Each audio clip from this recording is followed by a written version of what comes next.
Back to Blue Raider Stadium, our final segment. As Lindsey Wilson coach Chris Oliver joins me now high above Blue Raider Stadium field. And, Coach, congratulations. A 10-win regular season. Yeah. And with what happened around the NAI today, we could speculate that it could mean a home football game in the playoffs in a couple weeks. But let's start with the 10 wins first. Yeah. What a great year. Yeah, it's been a really good season. I'm proud of the way our kids have battled, and in some ways it seems like the Cumberland University game was just last night, and then in other ways physically it feels like it's been a long season. Anytime you play 11 straight games, that's very difficult.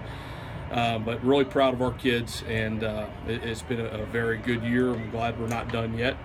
It's tough to win double-digit games in a regular season in college football, and our kids get a lot of credit. I think it's even more impressive that you win 10 games considering you do play 11 straight weeks. That is just, it's unheard of. I can't imagine anybody else has done that in college football this season. Yeah, there's not a lot of schedules like that, and it was what the conference gave us. The only thing that we controlled was we moved the Cumberland game all the way up to game 1 because of a request from them, but either way it was still going to be 11 straight, and as it turns out now we're 10-1 and we get a bye week going into the playoffs, so it ended up being a good decision for us, but still 11 straight games is a physical and mental toll on our young men, and I know they're going to be looking forward to some time off next week.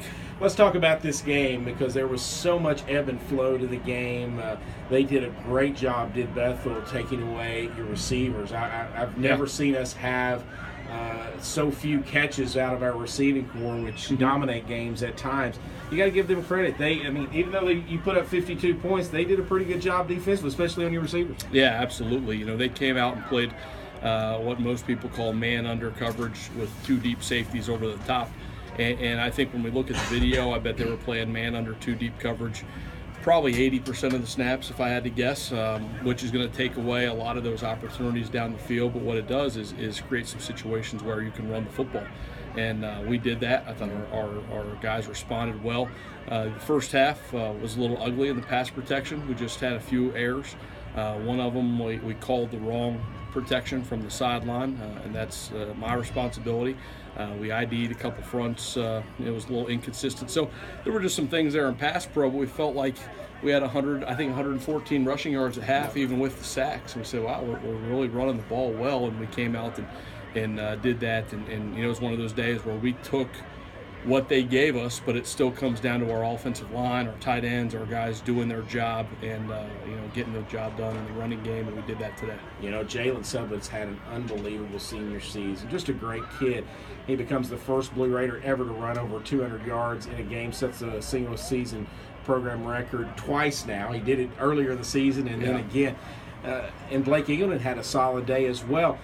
And Dylan Beasley, he ends up in the plus yardage considering the fact that they sacked him 7 times today. So it was a terrific day on the ground. Yeah, I thought, again, hats off to especially our offensive line and our tight ends getting the blocking. And then there were a number of times when we were in 2 backs and we called an isolation play or a little toss play that we had adjusted in this week where we had another back leading for those other guys. And when you come to the sideline and you hear the one running back who doesn't have the football talking about how excited he was about that block. That's what you want to see in a football team. You want to see selfless, and it wasn't just the running backs. There's a lot of guys today, but that's one great example.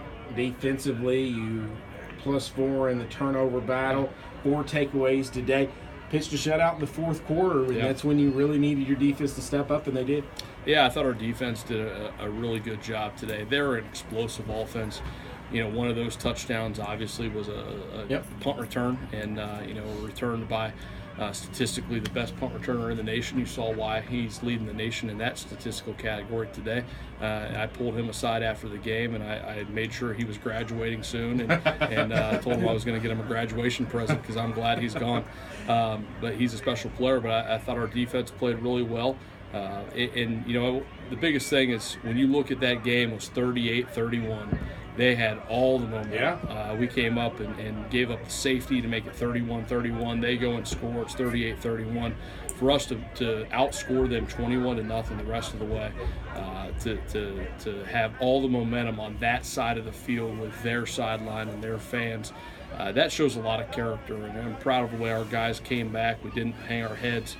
And that's the most exciting part for me. Yes, we won the football game, but when you look at finishing 21-0, down 7, with them having all the momentum, that makes you proud as a coach. There was a lot of plays on defense, especially in that fourth quarter, probably none bigger than Avery Ford. The fact that he stayed at home, he read the play, and became the program's all-time career interception leader. That was just I think that basically summed up that fourth quarter for us. Yeah, I thought it was a great individual play.